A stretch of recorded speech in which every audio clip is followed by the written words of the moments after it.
What's up everyone, Sevon here with a new video. Today's a new day and what that means is we've got a new mod in store for the Mini. I was at the racetrack recently with one of my friends. He was sitting in the pits and I was flying by on the front straight and he told me he couldn't hear a sound. Not a sound, not a sound, not even a little peep. So I thought it was time for a change and I went ahead and picked up an Invidia N1 exhaust to replace the current JCW exhaust that's on the car.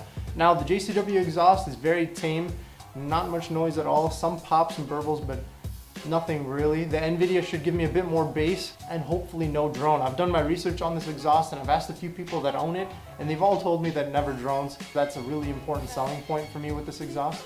Now, I don't know if I'm gonna actually walk through the exhaust install with you guys since it's just a few bolts and it's pretty self-explanatory. You just gotta jack the car up, take the bolt off the old exhaust, slide it out, put the new one in, bolt it up and wrap away. But I will definitely have it before and after with the JCW and Invidia back to back so you could get a good comparison if this is something you're looking to do with your car.